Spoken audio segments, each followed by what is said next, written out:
श्री खुशदेव वर्मा जी आज के हमारे उनके महफिल हमारे भाई inspector outgoing SHO supreme court inspector Abid Bukhari साहब और यहाँ सारे मैं हर एक का नाम अगर लूँगा तो बहुत टाइम लग जाएगा।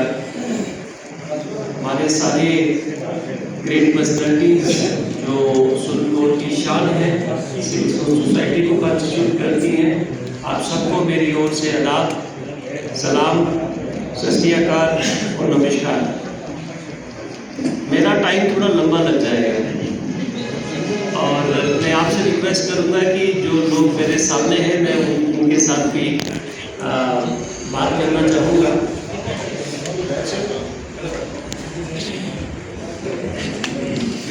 मैं शुक्रिया अदा करना चाहूँगा जो यहाँ की आज की ऑर्गेनाइजिंग कमेटी है कि मुझे आपने मेरे अपने घर के जो मेंबर्स हैं उनके साथ रूबरू होने का मौका दिया मुझे आज। बड़ी देर से मैं ये चाह रहा था कि मैं सुप्रीम कोर्ट आऊँ और मैं सुप्रीम कोर्ट आता रहा। आप यकीन माने कि मैं सुप्रीम कोर्ट बाईपास अंदर से जो नई रोड खुली है वहीं से आता रहा। एसएचओ साहब को भी इस बात का पता है, जो अभी एसडीपीओ साहब हैं उनको भी पता है, और जो मेरे साथ लोग हैं इस टाइम, जो मेरे ड्राइवर्स हैं, मेरे पीएसओस, आप मुझसे भी पूछ सकते हैं।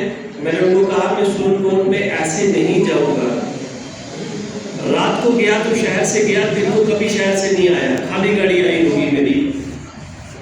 मैं चाहता था कि मेरे पास समय हो और मैं सबके साथ रूबरू हूँ, बात करूँ। सबसे पहले मैं श्रद्धांजलि देना चाहूँगा वो ग्रेट पर्सनैलिटीज जो आज हमारे बीच में नहीं है।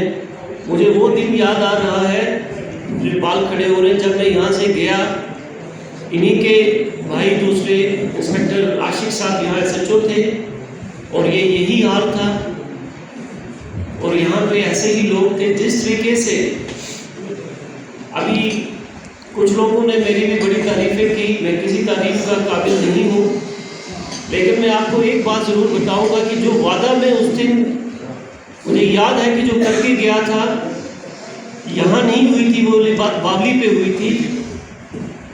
तारिक साहब भी वहीं पे थे, वर्मा साहब भी यहीं पे थे और भी सारे लोग थे। मैंने ये कहा था कि मैं कोशिश करूंगा कि जो आपकी उम्मीदें हैं उनके ऊपर खरा उतर सकूं, और अगर आपने मुझे उस तरीके से शायद वो प्यार मोहब्बत या वो इज्जत एक पुलिस ऑफिसर को नहीं दी होती, मैं आज इस बात को एक्सेप्ट करता हूँ कि मेरे कैरियर को शेप करने में सुप्रीम कोर्ट का बहुत बड़ा हाथ है। आपकी हौसला अफजाई वो मेरे लिए एक गाइडलाइन बन गई कि मैं इससे भी बेहतर काम करूं जहां पे भी मैं जाऊं।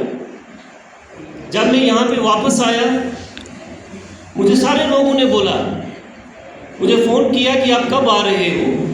मैं किसी को बोलूं कि मैं 14 को आ रहा हूँ, मैं 13 को आ रहा हूँ, मैं 15 को आ रहा हूँ, मैं 16 को आ रहा हूँ। मैंने हकीकत नहीं बताई डेट, और कुछ लोगों ने, क्योंकि मुझे पता था कि जिस दिन मैं आऊँगा मैं सुप्रीम कोर्ट से गुजर के जाऊँगा, मेरी एक इमोशनल अटैचमेंट है, ये मेरा घर है, ये मेरा घर है। ये मेरा, यहीं से मेरी पुलिसिंग की जो शेपिंग जो इनिशियल ग्रूमिंग हुई है वो यहाँ से हुई है।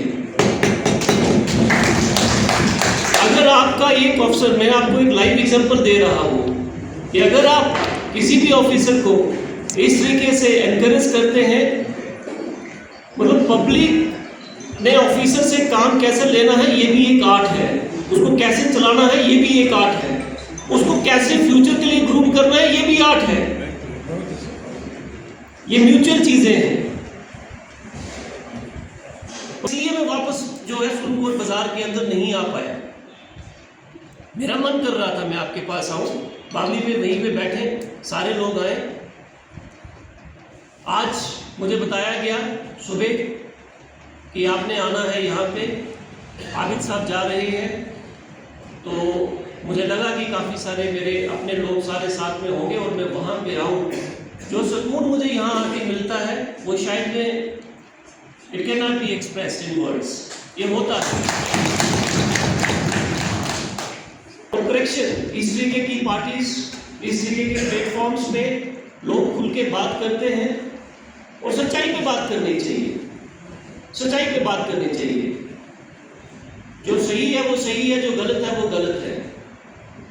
हम लोग गवर्नमेंट मुलाजिम हैं, काम करते हैं तो पैसा मिलता है, गवर्नमेंट का पैसा है, आप लोगों का पैसा है, टैक्स पेयर्स का पैसा है। मैं बड़ा क्लियरली इस बात को बोलता हूँ। शायद कुछ लोग उससे नाराज भी होते हो, सिस्टम के अंदर भी और बाहर भी, बट ऐसा ही रहा और ऊपर वाले से ये दुआ करूंगा कि जितने देर ब्लू यूनिफॉर्म में ऐसा ही रहो।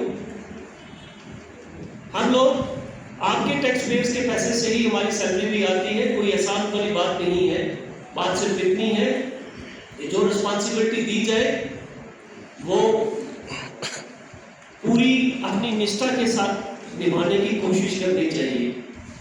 और जो इंसान करता है, जैसे मैंने आपको बताया कि इस जगह ने, आपके प्यार ने, आपकी एप्रिसिएशन ने, आपकी मोहब्बत ने एक इंसान को इतना मजबूर कर दिया कि भाई आगे तुम जहाँ पे भी जाओगे मुझे आप लोगों के चेहरे ही मेरे आंखों के आगे घूमते रहे, जहाँ जहाँ डिस्टेंस पहुँचती रहे।